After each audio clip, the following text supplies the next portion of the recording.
ተመልካቾቻችን ከረፍት ተመልሰናል። እየተከታተላችሁ የምትገኙት ያው ምስክር ሳምንታዊ ቴሌቪዥን ዝግጅታችን ነው። የዛሬ እንግዳችን ደግሞ ዳንኤል ዱሬሳ ወይም እንግላይ ዳንኤል ዱሬሳ ነው። እንግዲህ ያው ጌታን ተቀበልኩ ምስክርነት ጀመርክ። እንግዲህ በየገጠሩ ዞርክና እኔም ያው አብሬ ባለፈው የታሰርኩት አብሬ የነበርኳቸው ሰዎች እንጠይቅ ብለን ሄደን አይተናቸዋል አብረን። በጣም ደስ ይላል። እስር ቤት ውስጥ ያለ ሰው እንደሌላው ነፃነት ስለሌለው ሄዶ መጠየቅ ከወጣህ በኋላ ራሱ እነሱን አለመርሳት በጣም ትልቅ ነገር ነውና ምን ሆነ ከዛ በኋላ በእስር ቤት ውስጥ ትልቅ ትምህርት ቤት አለ። ምክንያቱም ወንጌል አንድ ሰው ሲማር እስር ቤት ውስጥ ድጋፍ ይፈልጋል። የአብያተ ክርስቲያን ህብረት ድጋፍ ይፈልጋል። ምክንያቱም ታስሬ ተርቤ አልጠየቃችሁኝም ይላል እግዚአብሔር። ስለዚህ እዛ ጋር ትልቅ ስራ ይሰራል። ትላንትና ወንጀለኛ ነበር፣ አመፀኛ ነበር። ከህብረተሰቡ ጋር ግን ለመቀላቀል ምን ያስፈልገዋል? ህይወት ያስፈልገዋል፣ ትምህርት ያስፈልገዋል። ያ ሰው መሰራትም አለበት። ያ ቦታ መሰሪያ ቦታ ነው፣ መማሪያ ቦታ ነው። በዚህ አጋጣሚ አሁን አንዳንድ ጊዜ እኛ ያው ሰዎች ሆነን ስናየው እና ውስጥ ሆነ ያየኸው አንድ አይደለም። አንድ ሰው ወንጀል ሰርቶ እስር ቤት በሚገባበት ጊዜ ተጸጽቶ የመመለሱ ነገር ምን ያክል እንትን ነው? እስቲ እስር ቤት ያለ ሰው በተለይ በጣም ትላልቅ ወንጀል የሰሩ ሰዎች ጋር እዛ ነበርክና ምንድነው አስተሳሰባቸው ምን ይመስላል? እስቲ ትንሽ ነገር። በጣም አሁን አንድ ጊዜ ቤተሰቦችን 7 ገዳይ የሚል አምቦ ማረሚያ ቤት 7 ቤተሰቦችን የገደለ ሰው አለ ከጉራጌ ክልል ላይ ከቻይናው ቤተሰቦቹን ፈጅቶ በክላሽ የገባና 7 ገዳይ ብሎ እሱን አገኘሁትና ልብሴን ሰጠሁት። 7 ገዳይ ብሎ ጽፎም በቃ እንደዛ ገድሎም ይጎራልና እዛ ውስጥ ብዙ ወንጀል አለ። ዘራፍ ያለ፣ ነፍሰ ገዳይ ያለ፣ ከሴቶች ጋር ስትሄድ ባሏን የገደለች አለ፣ እንትን ያለ ነፍሰ ገዳይ ያለ፣ ዘራፍ ያለ፣ ብዙ የተለያየ ወንጀል የሰሩ ሰዎች ማከማቻ ቦታ ነው። ትልቅ የወንጌል ስራ። በአብዛኛው ግን የሚጸጸት ነው፣ የሚያለቅስ ነው። ወይኔ እንዲህ ለምን ሰራው ይላል ከኔ ጭምር። እኔ ራሴ እዛ ውስጥ ስገባ ነው እግዚአብሔርን በትልቅነቱ ያወቅኩት። በህልም ይመጣ ነበር፣ በብዙ ነገር በቃ ልብስ ለብሼ ወጥቼ ሙሉ ልብስ አርጌ ከተማው ላይ ሴር ነበር ማየው። ተመልሼ ደግሞ ገባለሁ ይወጣው ይመስለኛል። እና እዛ ውስጥ ነበር እግዚአብሔር መንፈሳዊ ነገሬን የሰራው ያበጃጀው። ምክንያቱም ክፉ ነገር ካንተ ይነቀላል እኮ። መንፈሳዊ ቤት ለመሆን ተሰሩ ይላል አለ መጽሐፍ ቅዱስ። ተሰራ። ክፋት፣ ተንኮል፣ ምቀኝነት፣ ዱርይነት፣ ጎጠኝነት ሁሉ ነገር እዚህ ውስጥ የነበረው ወጣ እና አዲስ ነገር ታረጋለህ፣ ትጸጸታለህ። ከእግዚአብሔር ጋር ቆንጆ ሪሌሽን ይኖራል። ጠዋትም ማታም የማንበብ የመጽሐፍ እኔ በብርሃን መገናኛ የመጽሐፍ ቅዱስ ትምህርት የጀመርኩት እዛ ውስጥ ነው። ድሮ አላውቀውም። ወንጌልን አንስቼ ለማንበብ እድል ያገኘሁት እስር ቤት ውስጥ ነው። ዮሐንስን ወንጌል እናጠናለን። እኔ እውነትም ህይወትም መንገድም እኔ ነኝ፣ ከኔ በቀር ወደ እግዚአብሔር ማታ በቃ አንብብልን ይላል። ሲጨነቅ ጸልይልን ይላል። ግማሹ ነገ ፍርድ ቤት ልሄድ ነውና ጸልይልኝ ይላል። አንዳንድ ጊዜ ደግሞ ጸልዬ ደግሞ ነገ መፈታት ይሆንላችኋል መላቸው ሰዎች መገለጥ ሁሉ ይመጣልኝ ነበር። ይገርማል። ምክንያቱም እግዚአብሔር ተፈታችኋል። ምክንያቱም ገልሜን ከሰኔ ዋቀዩን እንበናላችኋል። ያልተከሰሱ በጊዜ ቀጠሮ ያሉ ሰዎች አሉ። እንዲከሰሱ እናደርግና ፍርድ ቤት ሲሄዱ ነፃ ይሆናሉ። ምክንያቱም ወንጀል የሰራው አንድ ሰው ነው፣ የሚታሰረው 7 ቤተሰብ ነው። ያ ሁሉ ነገር አለ። ያን ነገር እያለማመደኝ ነው። ከዛ በኋላ ወደ ማረሚያ ቤት አገልግሎት ጅማ፣ በደሌ፣ ሰጠማ ላይ ምናምን ሲግሞ የታሰሩ ሰዎች አረሳው 20 ሰዎች ገልሜን ከሰኔ ዋቀዩን እንጩፍ አልኳቸው። ፋይላችሁን እግዚአብሔር ምን ያደርጋል? ይዘጋል አልኳቸው። ከዛ ከኦሮሚያ ምሕረት ተደረገላቸው እና ወጡ እና ሜሴጅ ሁሉ ትይዛለ። የተጨነቀ ህዝብ ነው። ወደ ነጩ እኔ መልስልሃለሁ። እዛ ነው እኔ ያየሁት። እስቲ እንደው ለየት ያለ ገጠመኝ ካጋጠመው ሳይሆን በወንጀልም በምንም ከገቡት ውስጥ እንደው ሰው ቢሰማው ጥሩ ነው ትምህርት ይሆናል የምትለው አለ? ምን አለ መሰለ በቃልቻ መንፈስ በምን መንፈስ ደግሞ የገቡ ሰዎች በጣም ይገርሙኛል። አንድ ጊዜ ከማረሚያ ቤት በዚህ በጊንጪ ቦሎ ደጋውጪ የሚባል የከብት ሌባ ነበር። ይሄ ሰውዬ ጌታን አገኘና ላገለግለው ሄድኩኝ። አንድ ቦታ ላይ ያገለገልን እያለን አንድ ሌላም ሰው ነበርና አገኙት እዛ ደጋውጪ ላይ። በቃ እኔ ዛሬ ሀቱን ቱሬ እናንተ ከብት ምናምን ሰርቅ ሰው ነበርኩ። አሁን ግን ሰውኛለሁ፣ ጌታንም ተቀብያለሁ። ይሄንንም ገልማ አፍርሻለሁ። ይሄ ማርያም ጂጆን ይሄ ጊፍቲ መንደያውን ማን ነው ደንባን በጠቅላላ ጨርሻለሁ። ዛሬ ነው ጌታ ነው ትክክል ሲያሰርቀኝ የነበረው ያ መንፈስ ነው። ጌታን ተቀበሉ ብሎ ጉባኤ ላይ መሰከረ። ከኛ ይልቅ እሱ የመሰከረው ምስክርነት ለሌሎቹ ህይወት ማምጣት ሆነ። ምክንያቱም ያ ሰውዬ ይታወቃል፣ ሌባ ነው፣ የከብት ሌባ ነው፣ አጭበርባሪ ነው። ህብረተሰቡ ጋር ሲቀላቀል ግን መተውን ነገራቸው። እነዛ ግን ጥጃ አስረው ቤቱ ላይ ቃልቻዎቹ ሊያስሩት ፈለጉ። እሱን ሰው የተከታትዬ ፋይሉንም ይዘን ከሌሎች ጋራ ልንከታተለውና በውሸት ሰረቀ ብለው ጌታን ስላገኘ ግንጭ ያመጡት ወይፈን ብሎ አመጡበት። ያ ሰውዬ ግን እውነተኛ ሰው ነው፣ ጌታን የሚቀበል ለአካባቢው ሰው በሌብነት በከብት ሌብነት የሚታወቅ ትልቅ አጭበርባሪ ሰው ነው። ግን ጌታን አገኘ ሰውዬ። አይገርምም? አካባቢው ላይ መሬቱን ሰጠ። በጣም የሚገርም ነገር፣ ለቸርች ሰጠ ቦታውን ሰው እንዲያመልክበት እንዲያደርግ ቃልቻ። ስለዚህ እዛ ቦታ ላይ በጣም ገጠመኝ ብዬ የምናገረውና እስር ቤት ውስጥ አንዱ እየሰበከ ነበርና ቃልቻ እንደዚህ ነው እንደዚህ ያደርጋል ምናምን ብሎ ሰበከ። እኔ ግን ተለየው። እስቲ ተነሱና እነዚህ ሰዎች እንመርቃቸዋለን።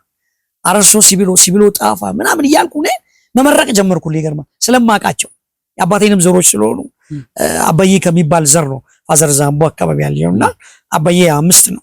በየሌቃ ሩሌቃ ላሙሌቃ እያለ እስከ ነቀምት ሄዳ የሌቃ ልጆች በዛ ውስጥ ሆኖ ግን ይሄ ሰውዬ ከሌቃ አላርሶ ሲቢሎ ነው የመጣው። አቤቤ ቦረና ውስጥ ነው ቢኖርም አቤቤ አይደለም እሱ አደ ብራንች ማለት ሊበን መጫ ልጆች ብዙ ናቸው።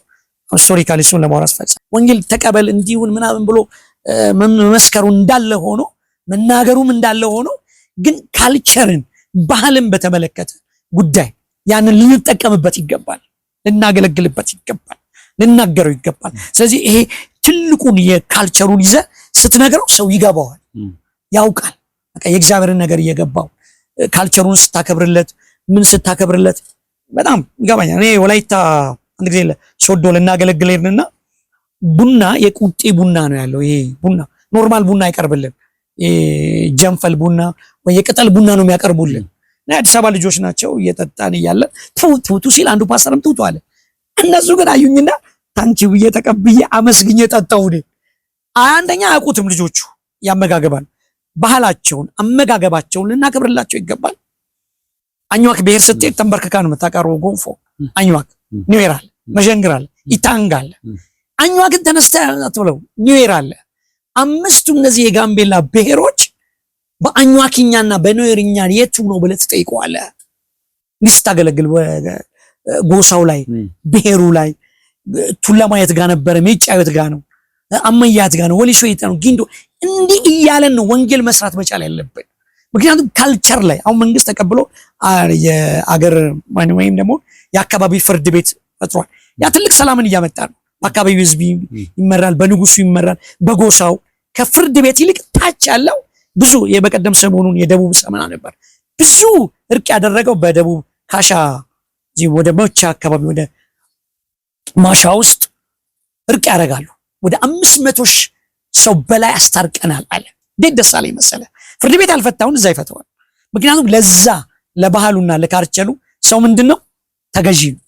ወንጌልንም ስንሰራ ከባህል አኳያ ከታሪክ አኳያ መስራት መቻል አለብን። የኢትዮጵያ ኢቫንጀሊካል ትልቁን ወንጌል ስንሰራ እኔ በሰራውበት በገጠርና በከተማ አክብሬው ነው የምሰራው። ወንጌል ሄደ አሁን ከአዲስ አበባ ትልቅ ፎቅ ያዝልኝ አትለው።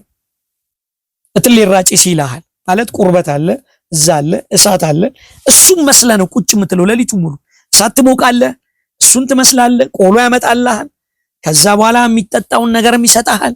ቁጭ ብለህ እሳት ዳር ላይ ነው። ይሄንን ወንጌል ጨርሰ ነው ጠዋት ለወንጌል አገልግሎት ወደ ፑልፒት የምትወጣው እንጂ ወንጌል ላገለግል ነው እዚህ ሆቴል ያዝልኝ እንዴ አይባልም። ሊኖር ይችላል፣ ኮንፈርት እያጣን አይደለም፣ አንጠላውም። ግን አፋር ስትሄድ ጋምቤላ ስትሄድ ራቁቱን መስለህ ልትሆን ይችላል እኮ። ሱፍ ለብሼ እንደዚህ ባልሄድ እኮ ላይቀበለኝ ይችላል። አኝዋክና ነው እሱም መስለኸው ጥቁር ነገር ለብሰህ ምክንያቱም የአካባቢው ባህል የሙቀቱ የምኑን ደቡብ ሱዳን ጋምቤላው ራቁቱን ነው የሚሄደው እኮ። እሱ ልትመስል ይገባል። እሱም መስለህም ነው የምትሄደው። ምናልባት ሊያቀርብልህ ይችላል፣ የጃርት ምግብ ሊያቀርብልህ ይችላል። አንድ ጊዜ ምግብ ሲቀርብ በፖፖ ቀረበልን እዚህ አርሲ ውስጥ። በቃ ቆንጆ ምግብ ነው፣ ድንች ነው የቀረበው። ኩየራ ትዝ ይለኛል፣ ዳንሼ አካባቢ። ከዛ አልበላም አሉ ልጆች። እኔ ግን ጥርግ አድርጌ በላው። ፖፖነቱን አይደለም ድንቹ የቀረበበትንና መብላት ያለብኝን ነገር ነው። እኔ እኮ ከደህና ቤተሰብ ውስጥ ነው የወጣሁት። ትበላለህ፣ ትጠጣለህ፣ ብዙ ነገር አድርገሃል። ሹካ ማንኪያ ካለበት በልተህ ካደክበት ፋሚሊ ውስጥ ነው የበላው። ግን እዛ ግን ሴት ዳንሼ በፖፖ ነው ያቀረበችው። 2 ፖፖ እንደዚህ ይዛ ስትመጣ በኢየሱስ ማለት ልጁ ማለት እቃ ሲገዙት ማቅረቢያ ለምግብነት መስሏቸው ይጠቀሙበታል። በቆንጆ እቃ ማቅረቧ ነው እሷ። እና አጠገብ ያለው ሰውዬ በኢየሱስ ብሎ ተነሳ። ምክንያቱም አይምሮ ውስጥ ያለው ፖፖ እዛ ህፃናቶቹ የሚጠቀሙበትን ነው የሚያስበው። እኔ ደግሞ ፖፖ ውስጥ ያለው ድንች እርቦኛል፣ መብላት ነው የምፈልገው። ኩየራ በጣም የድንች ሀገር ነው። ቀቅሎ በጣም ትልልቅ ድንች ነው፣ ስታየው ራሱ ያስጎበኛል። ስለዚህ እሱም በልቼ እኔ ረዥም መንገድ 3 ሰዓት ለመሄድ እንትን አልኩኝ። እሱ እዛው ተልፈስፍሶ ቀረ። በጋሪ ወደ ኩየራ ሆስፒታል ሳይገባ አይቀርም በዛው ሄደ ማለት ነው። እና ዳንሼ ይባላል። በጣም ሩቅ መንገድ ነው፣ 3 ሰዓት 4 ሰዓት መንገድ ነው። ስለዚህ ወንጌልን ስትሰራ ካልቸሩን ባህሉን ተከትለን ነው የምንሰራው። እና በዚህ መልኩ ነው ወንጌል ለማሰራጨት ሁለተኛው። አሁን አንተ ወንጌላዊ ዳንኤል ነው የምትባለው? አዎ ወንጌላዊ ዳንኤል። ማን ነው? የትኛው ቤተክርስቲያን ነው የሾመ? ወንጌላዊ የተሾምኩት ዶዮ ድሊሳ ላይ ነው። መካኒሱ ራሷ ናት። ገጠር ከአምቦ ወደ ውስጥ ቄስ ተሬሳ ይባላል። ሰበካ ሚሽነሪ ተብዬ ተሾምኩኝ እዛ ገጠር ውስጥ እና በህዝብ ባለበት ዶዮ ድሊሳ እዛ ሰበካው ተጠሪ ቄስ ተሬሳ አለ። እሱ ነው የሾመኝ። እዛው በህዝብ ፊት ተሾምኩኝ ማለት ነው። እዛው ገጠር ማገለግልበት ቦታ ላይ እዛው አድሬ እዛው እንትን ብለን በጣም ይርቃል። አሁን ነው መንገድ የገባውና በፊት ግን እኛ መንገድ ሳይገባ ነበር የምንሄደው ከቄስ ተሬሳ ጋር ወደዚህ ወደ በቾ ቡሳ ቀርሳ ምናምን የሚባል ወደ ግንጪ 3 ሰዓት 4 ሰዓት መንገድ። አሁን መንገድ ገብቷል፣ ትራንስፖርት ይገናኛል ህዝቡ። እኛ ግን 3 ሰዓት 4 ሰዓት መንገድ በእግራችን ነበር የምንሄደው። ያው አቅሙም ስለ እግዚአብሔር ስለሰጠን ስለጨመረልን እና እነሱ ደግሞ ደስ ይላቸዋል። የገጠር ሰዎች ይቀበለዋል እኮ ያስተናግደዋል፣ ደስ ይላቸዋል። እና ቢዝነስ ተኮር እንዳልሆነ ያውቃሉ። እና ብዙ ቸርቾች በመካነ ኢየሱስ ነው እኔ ያደግኩትም። አሁን ግን የግሬስ ሚኒስትሪ ላይሰንስ አውጥቼ በፈቃድ አውጥቼ በካውንስሉ 05591 ህጋዊ ፍቃድ ተሰጥቶኝ የሃይማኖት ተቋም ሆኜ እንትን እያልኩ ነው። ይሄ ካውንስሉ ፈቃድ አይደለም፣ ይሄ ማስታወቂያ ነው የኔ ማለት። የካውንስሉ ግን የሪፖርት ያረኩበት ፍቃዶች አሉ። ያው እነዚህ በየአመቱ እነዚህ የሚሰጡ ነገሮች ናቸው። ምንድነው በሚኒስትሪ የምትሰራው? ሚኒስትሪ the great grace ሚኒስትሪ ነው። በዚህ ግሬት ሚኒስትሪ ስልጠና እንሰጣለን።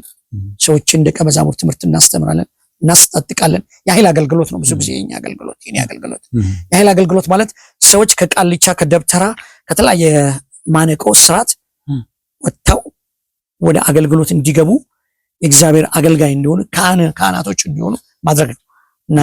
ምክንያቱም እናንተ ቅዱስ ሕዝቦች የተጠራችሁ ነው የሚለው፣ የንጉስ ካህናቶች ናቸው የሚለው እና እንደዛ አድጋችኋል። ለምሳሌ ከቃልቻ ጌታን ያገኙ ሰዎች አሉ።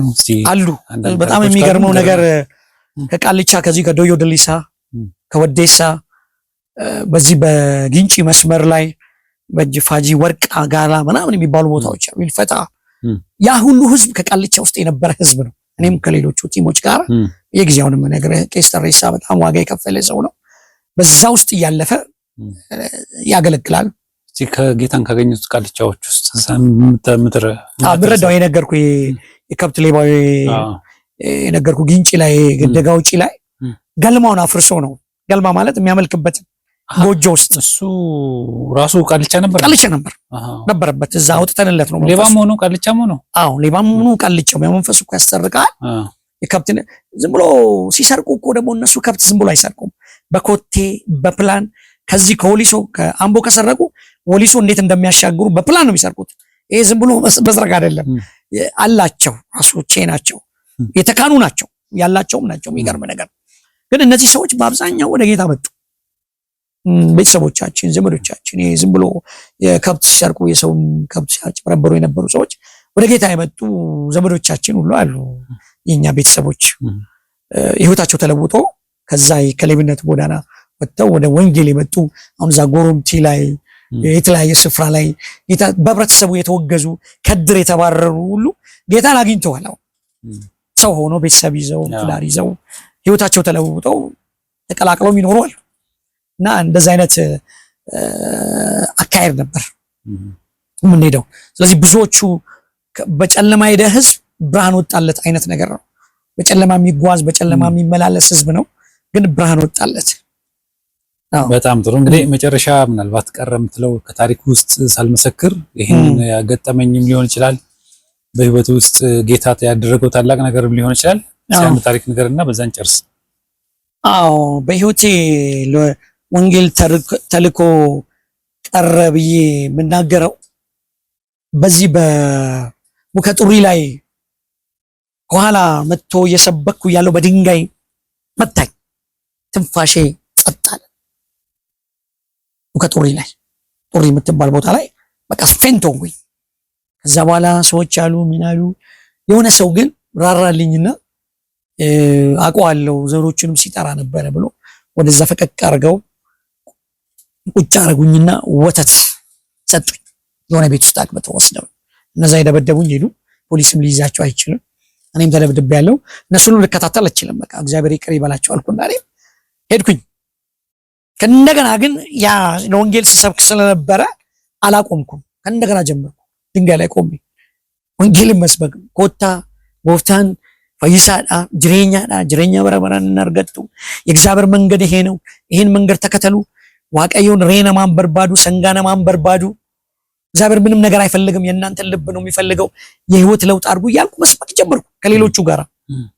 በቃ ከዛ በኋላ ቀጠለ። የተኛንበትን ቤት ደግሞ ለማቃጠል ፈለጉ። ደብረ ጽጌ ደግሞ ስመጣ ከዛ ደግሞ ወጣን። በጣም መጥፎ ቦታ ላይ በውስጥ አደርን። እንደገና ፖሊስ መጥቶ ጠዋት ጥበቃ አድርጎልን ወደ አዲስ አበባ እንድንመለስ ተደረገ። እና በህይወቴ ብዙ የምናገራቸው በወንጌል ውስጥ ያሳለፍኳቸው ነገሮች ዝም ብሎ ተራ ነገሮች አይደለም። ረሃብ ነበሩ፣ ችግር ነበር፣ ማጣት ነበር፣ ቃዴሳዊ ነገር በቃ ሱኩማ ቴዎሎጂ ነበር። አሁን ቴዎሎጂ ተመረናል፣ ግን የቴዎሎጂያንስ የመታሸት ክርስትና ዋጋ እንደሚያስከፍል ብሎ አልጋ ባልጋ እንዳልሆነ ተማርኩኝ።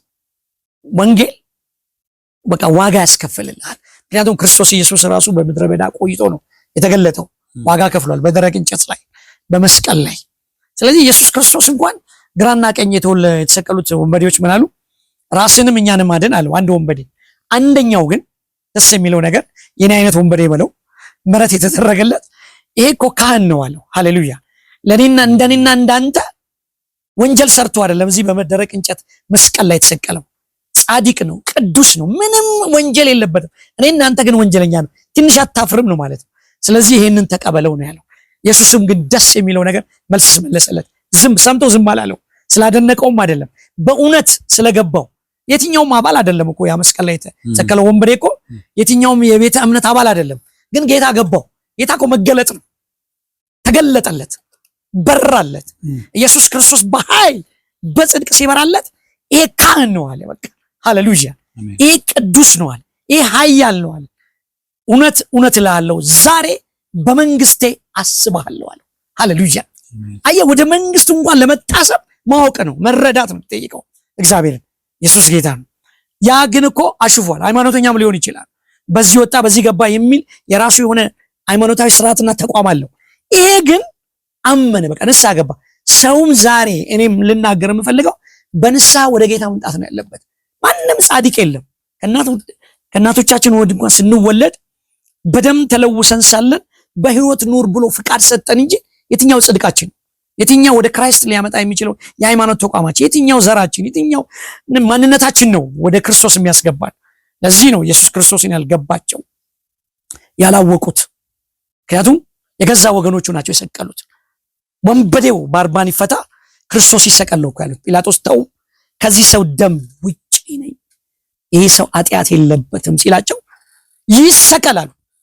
ትላንትም ዛሬም እንደዛ ነው። ሰው ክርስቶስን መልሶ የሚሰቀል ህዝብ ነው ያለው በዓለም ያለው ህዝብ። ክራይስት የእግዚአብሔር መንግስት ወንጌል ትገፋለች። አሁን አይገርም? በጣም ነው የሚገፋው። ኢየሱስ ክርስቶስ ግን በተገፋ ቁጥር እኔ አንዳንድ ጊዜ የሚገባኝ ነገር አለ። እኔ ብናገር ደስ የሚለኝ ገፍተው እግዚአብሔር እጅ ላይ ነው ያደረሱኝ። እኔ ችግሮች ገፍተውኛል፣ መከራዎች ገፍተውኛል፣ ሰዎች ገፍተውኛል፣ የሃይማኖት ሰዎች ገፍተውኛል። ግን ማን እጅ ላይ ጣሉኝ? እግዚአብሔር እጅ ላይ ጣሉኝ። አይገርም? እግዚአብሔር ብድግ አደረገኝ፣ ጠበቀኝ፣ ቀደሰኝ፣ አስተማረኝ፣ ሰው አደረገኝ። ለዚህ ነው ልጁ ሰለሞን ጠራውና ልጅ ወይ ሰው ሁን አይደል ያለው። ሰው ሆኖ እኮ ተወልዷል። ምን አይነት ሰው? እግዚአብሔርን የሚመስል ሰው፣ ህጉን ህገ መንግስቱን የሚያከብር ሰው፣ የማይሰርቅ የማያጭበረብር የማያታልል ሰው ሆነ ኑር አለው። ጅብርንስ አላለው። ወርቅ እኮ አለው ሰለሞን እኮ ጥበብ አለው። ግን ልጄ ሰለሞን ሆይ ምን ሆነ አለው? ዳዊት ሰው ሆነ አለው። እኔን ከበግረኝነት አንስቶ ሰው ያደረገኝ እግዚአብሔር ነው አለ። አባቴ አይደለም የመረጠኝ አለው። የመረጠኝ እግዚአብሔር ነው አለ። ስለዚህ ልጄ ሆይ ሰው ሁን አለ። እሱ ግን ተገላብጦ እሺ ይቅርታ አድርግልኝና ትንሽ ረዝሟል። ሰለሞን ሲጠፋ ታየዋለህ። ጥበብ አለው፣ እውቀት አለው፣ የተማረ ሰው ነው። ብዙ በዓለም ሲጨማለቅ ታያለህ። ሌላ ነገር ውስጥ ሲገባ ታያለህ። 70 ቁባቶች ብዙ ነገር በቃ ከዛ መጨረሻ ላይ ገባው መክብብ ላይ ሲናገር ሁሉ ነገር ከንቱ ነው አለ። ንፋስን እንደመከተል ነው አለ። እውቀትንም እብደትንም ሁሉንም አወቅኳል። እውቀቱንም ባወቁ ቁጥር አለ ወደ ማዕበድ ውስጥ መጣው አለ። ስለዚህ ሁሉ ነገር ከንቱ የከንቱ ከንቱ ነው አለ። እቺ ምድር ላይ ከንቱ ነን። በቃ ጥለናት የምንሄድ ነው። ራቁታችንን መጣን እኔ እናንተ ራቁታችንን እንሄዳለን። ምንም ነገር ይዘን የምንሄደው ነገር የለም። ሰው ሲጣላ የሆነ ሰው ሳይገባን ሲቀር ቁጭ ያስባሉ። አንዳንዴ ለሌሊት ላይ እየጸለይኩ እያለሁ ምንድነው እላለሁ። በቃ ለካስ ወደዚህ ወደ ክራይስት የመጣሁት ለዚህ ነው። ቤቴን፣ ትዳሬን፣ ተቋሜን አክብሬ እንድኖር የረዳኝ እግዚአብሔር እኖራለሁ። እንደኔ ቢሆን እንዴት እዚህ ቁጭ ብዬ እኖራለሁ? ስለዚህ ብዙ ያልተጠየቁ ጥያቄዎች፣ ያልተመለሱ ነገሮች እንኳን ቢኖሩ እግዚአብሔርን መጠበቅ ጸጋው ያስችላል። ጊፍት ኦፍ ጋድ የእግዚአብሔር መንግስት የእግዚአብሔር ጸጋ ሁሉን ምን ያደርጋል? ያስችላል፣ ይጠብቃል። ስለዚህ ጠቅለል ሳረገውና ሲጨርሰው በኃጢአተኛው ቤት ካለ ብዙ ሀብት ይልቅ ይላል ሰሞኑን ያነበብኩት መዝሙረ ዳዊት በጻድቁ ቤት ያለው ጥቂቱ ነገር ይሻላል ይላል። ብዙ ነገርን ለማግኘት እንሞክራለን። አሁን ወንጌል ማለት ከቁስ ጋር ከሌላ ነገር ጋር እየተሟገትን ነው ያለ ነው። በዚህ ዘመን በጣም ማዝነውና ህዝቡ አገልጋዩም ተገልጋዩ ላይ ጥያቄ ውስጥ የሚገባ ነገር አለ። በእኛ በኢቫንጀሊካል ሰርክል ውስጥ ከማግኘት ጋር የተያዘ ክርስትና ነው። ቢሰጥም ባይሰጥም እግዚአብሔር ነው። በቃ እግዚአብሔር ከቁስ ጋር አይደለም ያለው። መባረክ ይችላል። ባርኮት ደግሞ ፓኬጅ ነው። ብር ብቻ ሰጥቶ ሰው ይበላም ይጠጣም ዘንድ እግዚአብሔር ፈቀደለት ይላል። የሚፈቀድልህ የምትበላው እኮ ምን ሲኖር ነው? እግዚአብሔር ሲፈቅድልህ ነው። ከዚህ አንስተ እንዲህ የምትበላው ብር እያለ እንኳን ላትበላ ትችላለህ አይደለም እንዴ? ስለዚህ የሰራዊት ጌታ እግዚአብሔር በማስተዋልና በጥበብ ይምራን ለማለት ፈልጋለሁ። እድሉን ካገኘውና መናገር ስላለብኝ ያው እንግዲህ ሰባኪና ወንጌላዊ ኦፊስ የለውም ታውቃለህ። ሁሉ ወደ ግራም ወደ ቀኝም እየሄደ ነው የሚሰብከው። የወንጌላዊን ኦፊስ ቁጭ አትለው። እኔ አሁን በየቦታው እናገራለሁ። በባስ ውስጥ በሚሄድበት ኦፊሱ ራሱ ወንጌል ነው። እየሄድክ ነው የምታገለግለው እንጂ ቁጭ ብለህ የምትሰራው ስራ አይደለም። እና እጣ ስለወደቀብኝ እግዚአብሔር ስለመረጠኝ ታገለግል ዘንድ ብሎ የከበረ ዕቃ መገለጫ ስላደረገኝ ደስ ይለኛል እስከ እድሜ ድረስ። ለዚህ ነው እና በዳንኤልም እንዳለው እጅግ የተወደድክ ሰው ዳንኤል ሆይ በርታ፣ ጽና፣ እስከ መጨረሻው ግን ምን አድርግ? ሂድ ነው ያለው ዳንኤልን ትልቅ መልእክት ነው የሰጠው ዳንኤል። እስከ መጨረሻው ድረስ ሂድ። ማንም መንግስት ይምጣ፣ ፋርስም ይምጣ፣ ሜዶም ይምጣ፣ አንተ ግን የተቀበልከውን እውነት ይዘህ ግን እስከ መጨረሻ ምን አድርግ? ሂድ። ማንም መንግስት ይምጣ፣ ማንም ገቨርንመንት ይምጣ፣ ሁሉም ይለዋወጥ፣ የማይለዋወጠውን የሰራዊት ጌታ እግዚአብሔር መንግስት ይዘህ ቀጥል ማለቱ ነው። በቃ በርታ፣ ጽና። ብዙ ሰዎች ይነጣሉ፣ ያነጣሉ፣ ብዙዎች እንትን ይላሉ። አንተ ግን እስከ መጨረሻው አለው ዳንኤልን። በመጽሐፍ ቅዱስ ውስጥ እጅግ የተወደድክ ሰው ያለው ዳንኤልን ነው። ስለዚህ ዳንኤል የፋርስ መንግስት ሊኖር ይችላል፣ የሜዶ መንግስት ሊኖር ይችላል፣ መንግስት ሊለወጥ ይችላል። ሰው ግን ከሰራዊት ጌታ እግዚአብሔር ጋር መሄድ ነው ያለበት፣ መገስገስ ነው ያለበት። ምክንያቱም ሽልማታችንም ወደዛኛው መንግስት ነው የምንሄደው። የማይበጠስ የማይፈርስ ዘላለማዊ ድንኳን የሆነውን ኢየሩሳሌምን አዲሲቷን ከተማ ነው የምንወርሰው። አሜን። ተባረኩ። አሁን አንተ ጌታን አግኝተህ እዚህ አገልግሎት ውስጥ ነው ያለኸው፣ ግን እዛ አብረው ሲሰርቁ የነበሩ ሰው ሲደበድቡ የነበሩ ስቲል እስካሁን ድረስ እዛ ውስጥ ያሉ ሰዎች ካሉ ለነሱ አንድ መልእክት አስተላልፈን እንጨርስ። ስቲል እስካሁን ያልተቀበሉ ዘመዶች፣ ቤተሰቦች አሉ። እነዚህ በተለይ ደግሞ ወንብድና ውስጥ ያሉት አሁን በቅርብ ጊዜ 1 3 4 5 ዓመት ሆኗል። ኢየሩሳሌም ሬሳ ወደ ጌታ እስከ ልጆቿ መጣለች። በጣም ነው ደስ ያለኝ። የብዙ ጊዜ ጸሎቴ ነው፣ የ10 ምናምን ዓመት ጸሎቴ ነው። አሁን የሙሉ ወንጌል ለማን ነው ጀሞ እዛ ቁጥሩን ጀሞ መስታወት አካባቢ እዛ ሙሉ ወንጌል ታለ ልጆቿም እየተማሩ ነው፣ ዩኒቨርሲቲ ውስጥ ገብተዋል። አንዷ አስቶ በፌሎሺፕ ውስጥ እያገለገለች ነው ያለችው ሲፈን ኢያሱ።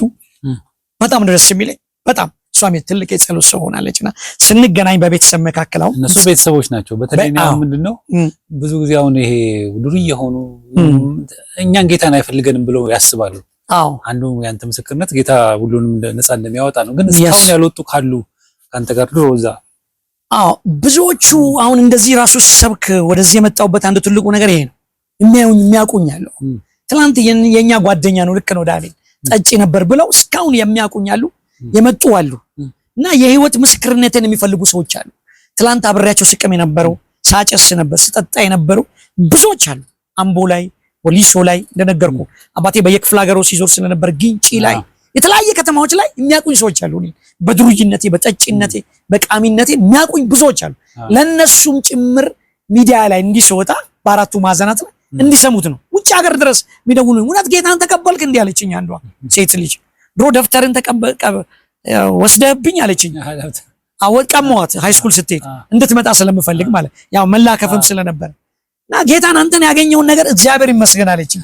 እና ይሄ ባለቤቴ ነው ተዋውቀው አለችኝ። ከቸርች ስንወጣ ሰብኬ ስወጣ ይሄ ምን መሰለህ እኮ ዛሬ ቆሞ ሲሰብክ ባይሰብክ ህይወቱን ብቻ ሳይሆን ራሱ በቂ ነው አለችኝ። የባኮ ልጅ ናትና ዛሬ ይበልጫል ይሄ ልጆች ናቸው ምናምን አሉና ብዙዎች አሉ እኔን የሚያውቁ ቤተሰብ ሁሉም የህይወት ምስክርነቴ የምሰጠው አንዱ እነዚህ ያልዳኑ ሰዎች እንዲድኑ ልክ ቅድም እንደነገርኩ እንደ ግራና ቀኝ ያለው እንደ ወንበዴው ማለት ነው።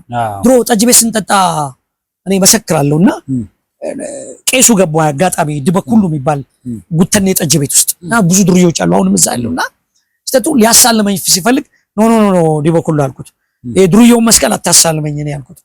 ከዛ ጌታ ምን እንዳለኝ ታውቃለህ? ጌታን ከተቀበልኩ በኋላ ድሮም እኮ ጠጅ ቤት ውስጥ መሰክርልኛል አላለኝም መንፈስ ቅዱስ ከዳንኩ በኋላ አየህ በዛን ሰዓት ለኔ መናገሬ ጌታ ነው ማለት ነው ይረዳኝ። አንተም እየጠጣው እናገራለሁ። የሚገርም ነገር ይሄ ድሩየው መስቀል ለምን ታሰልመኛለህ? እርሱ እኔም እየጠጣን ነው እኩል። በየትኛው ነው የሚያሳልሙኝ? እርሱ ቅዱሱን ወንጌል ስጡኝ።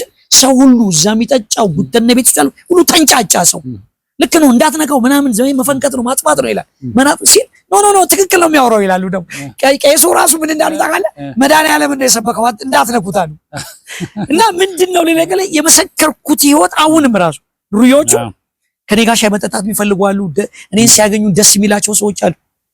የምናገረው ስለ እግዚአብሔር ቃል ስለሆነ ደስ ይላቸዋል። ብዙዎች በጌታ ያሉን ሰዎች ተቀብለውኝ ሻይ ጠጥተው ምን ብለው የት ነው አንተ ያለበት ቦታ መምጣት እንፈልጋለን፣ አንተ ስታገለግል ማየት አለብን። እንግዲህ ለወደፊቱ በዚህ በግሬት ግሬስ ሚኒስትሪ እግዚአብሔር ረድቶኛው ቸርች ፕላንት ውስጥ ከገባው እነዚህ ሰዎች የማገለግልበት ሁኔታ ይፈጠራል ብዬ እቀጥላለሁ።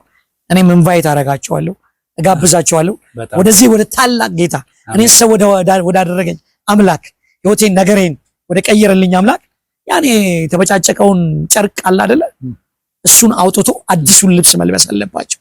ጌታ ይርዳቸው። አሜን አሜን። እግዚአብሔር ይባርክ። እንግዲህ ዳንኤል ድሬሳ አሜን ምስክርነት ስለሰጠን እግዚአብሔር ይባርክ። አመሰግናለሁ። አሜን። ተባረኩ። ተመልካቾቻችን የዛሬ ዝግጅታችን በዚህ ይጠናቀቃል። እንግዲህ ጥሩ ምስክርነት እንደሰማችሁ ብዙዎቻችሁ ደግሞ በዛ ህይወት ውስጥ ያላችሁ አሁንም ጌታ ይወዳችኋል። ኑ ወደ ክርስቶስ ነፃ ያወጣችኋል። የዘላለም ህይወት ትወርሳላችሁ። የሚቀጥለው ሳምንት በሌላ እንግዳ አብረን እንገናኛለን። እስከዛው ድረስ መሰናበታችሁ ተስፋዬ ካሳሁን ነኝ። እስከ ሳምንት ድረስ እግዚአብሔር ከሁላችን